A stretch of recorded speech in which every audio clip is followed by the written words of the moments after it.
Is this the year James Harden finally slays those playoff demons? Maybe helps the Cavs slay there. So we haven't done a show since the trade deadline. James Harden, new face in a new place.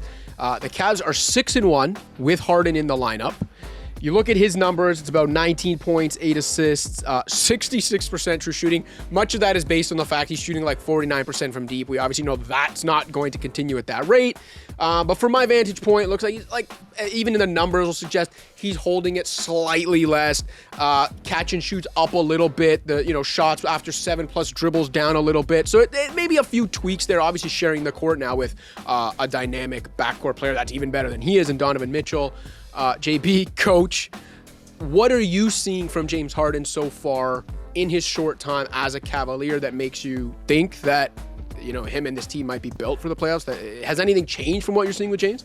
I don't know if it's changed so much as like the maybe making decisions a beat quicker, because he does have such a huge gravity on the ball. And no disrespect to Darius Garland, I think he can make all those same passes, but the window that he has to make that pass is smaller and maybe not as early and can't be held as late because James Harden's just bigger. Right. And so like he has a little bit more gravity and he has the size to be able to extend those windows.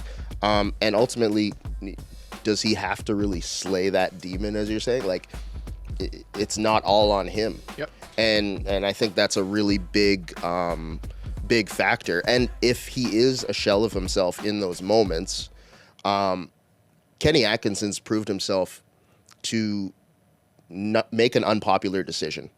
If you look at the one that he made with Jared Allen in the past, possibly you could say cost him his position in Brooklyn. So if he is a shell of himself, I don't see the coaching staff hesitating to make a decision and pull him from the lineup or get him more off the ball in those moments. Yeah. And the thing with Harden, too, I mentioned the postseason demons. Like, I think one of the things that has gone under the radar because people like to pile on some of his performances in like do or die games or when his team's back's against the wall, and he has disappeared in some of those games and kind of been a passenger, but his overall playoff numbers are pretty damn good. Like, it's not like he's this guy that all of a sudden his numbers dip and tank in the playoffs. Like, his postseason numbers are still incredible. He's just had some stinkers in do or die moments. Yeah, and I think the efficiency is the thing that stands out in the playoffs too. But that's a different story when you are literally like 90% of your team's offense, which he has been in the majority of his playoff games. But I think we're in a very interesting situation with James because I think we're in the honeymoon James period. We had this in Philly, we had this in Brooklyn. He comes in, he transforms the offense. I think they're 5 or 6 points per 100 possessions better with him on the floor. I think kind of an intangible aspect of playing with James is just the fact that he gets rid of the ball early. He's making these big plays, and I think he's fun to play with, and I think you see that happen a lot initially. However, I think the offense is actually, while it's been much improved in terms of points per 100 possessions, the pace is a little bit slower. They're averaging less passes as well, which I think obviously is going to come to head in the playoffs. That's the first thing everyone's going to think of. Defensively, he's also, in what they've given up in points per 100 possessions, it's pretty tough with him out there. So you got the Cavs like really betting that the Dean Wade, Jared Allen, Evan Mobley trio is going to be able to overcome, his sort of defensive shortcomings. And that'll be interesting to see because I think in the playoffs when things slow down, that's exactly what you're going to see is kind of that offense get bogged down. But to your point, James Harden's not the number one guy on this team. He doesn't need to be the guy that's creating all of the offense. Like you have Donovan Mitchell. You have the flexibility to, if you need to bench him. So I think overall it's a net positive for the Cavs, but I am interested to see how this plays out over a longer sample size. I'm actually glad you brought up the defensive stuff because while I agree with you in general about James Harden defensively, I think what's interesting about where he landed is that he's an upgrade for them. Just by being a bigger human than Darius Garland, right? Like Darius Garland had his own defensive issues. There were a lot of issues and questions every year going into the playoffs about whether Cleveland could succeed with such a small defensive, disadvantage in the backcourt. And now I'm not saying Harden gives them a defensive stopper in the backcourt, but again, from a coaching perspective, how much does him just being straight up bigger and stronger than Darius Garland make them a little better on that end? I think the big thing that you look at when you're talking about defensive liabilities is how can they actually impact the defensive end positively. And the biggest one, without actually guarding, is rebounding the basketball. And he is a better defensive rebounder than Darius Garland, purely maybe based on size, not actually like trying to make a concerted effort to do that. And as much as I don't want to discredit Garland, that's just the reality of the situation. If you're 6 foot versus 6'5", 6'6", you're probably going to be able to get more defensive rebounds. So he's done a solid job with that. And at the defensive end, like when we're talking about point of attack defense, I'd almost rather have him be on the ball, because when he's off the ball, you end up with secondary breakdowns because he kind of floats. Yeah. Ends up, looking the wrong way, disengaged for whatever reason. But if he's guarding the ball, all 4 other players are on high alert, knowing, okay, maybe we have to be over an extra 2 steps. Maybe we have to peel switch because he's going to get blown by on a pick and roll if he gets rejected. Like, you're all engaged on that. Whereas if he's off ball, you're trying to correct a mistake that he's going to make as a result of another mistake being made previously that he should be covering typically. So I think the defensive rebounding, though, is to me the most important piece. That's really interesting. And I think in general, defensive rebounding is something people overlook when they're talking about defensive impact. Even sometimes just like when we're talking about big men, if a guy's just like an elite defensive rebounder, people forget it's like you got to close the defensive possession to actually get the stop. Before we move on to kind of like where Cleveland fits in the East playoff picture in terms of like their ultimate ceiling, I do want to shout out, because it's something I talked about with James Harden weeks ago, made a video about it, wrote about it, how it's so underrated that James Harden is truly one of the last NBA Ironmen.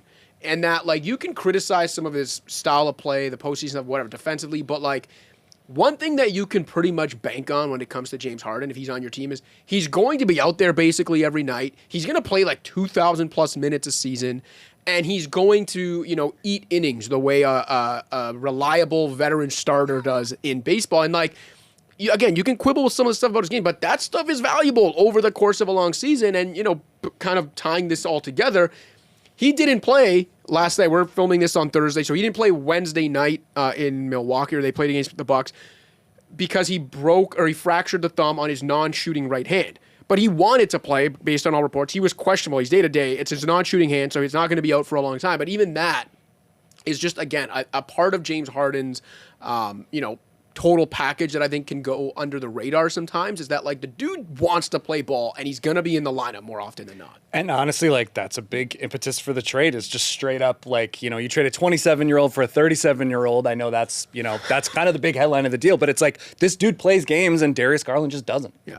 Yeah, whether or not you think one is better than the other, if one is not playing, even if you think he's a worse player, you're getting more, obviously, from the player who's able to be on the floor. And I think whether or not you like criticize his defense, or whether you say, he's all about, just getting paid, it's like this guy loves playing basketball. And, I personally, as an outsider, I just love watching him play basketball because he enjoys being out there, and the fact that he wanted to play through a broken thumb is a testament to that. I've been on James Harden Island the whole time. We're gonna look back. Like, we are going to look back. I think the internet era definitely underrates a lot of guys, because it's easy to be like, haha, look at the stupid defense, haha, look at all the dribbles, or whatever crap you want to say about James Harden. He keeps asking for trades, whatever. But like, we're gonna look back on some of those seasons and his statistics and be like, holy shit! Like, can you believe what this guy did when he was in Houston? One of the absolute elite top drivers of elite offense in NBA history. Like, you can't debate it. You just watch the film, look at the numbers. There's no debate about that. When the Clippers were in Toronto a few weeks ago, James Harden was still a Clipper at this point for for one more week. And I talked to some of the guys around town. I talked to Ty Lue about it, about the whole Iron Man thing. And like Ty Lue, Nicholas Batum, all these guys talked about how, you can admire James Harden from afar, and you can assume certain things about him, maybe negative, but then like when you get him in your program, in your locker room, in your building, and you actually see the amount of work he puts in, and like Ty Lue even said, and like, yeah, you wouldn't think it, but like, yeah, the work he puts into his body, to his fitness, like there's a reason the guy's playing all the time.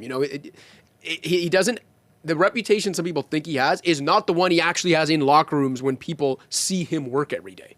Well, it would be impossible for him to do the things that he did in Houston and to a lesser degree in Brooklyn and Philly. But like, if you weren't in incredible shape, like that dude was the offense for the team. Like they were like, "What are your skills? Great, that's what we're running the offense. It's spread, pick and roll."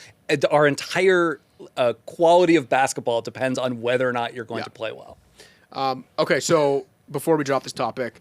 The Cavs, like I mentioned, they're 6-1 with Harden in the lineup. I think they're 6-2 or 6-3 overall since the trade because he's missed a game or two. But they have surged a bit. They're now, they went from like looking like they were at risk of being in the play-in, despite being the only second apron team in the league, to now like definitely being in the thick of the race for that number 2 seed. The Pistons are obviously running away with the regular season conference title and home court probably through the East playoffs. We know the expectations in New York. We know how good Boston has been on both ends of the court and might be getting Jason Tatum back at whatever level at some point.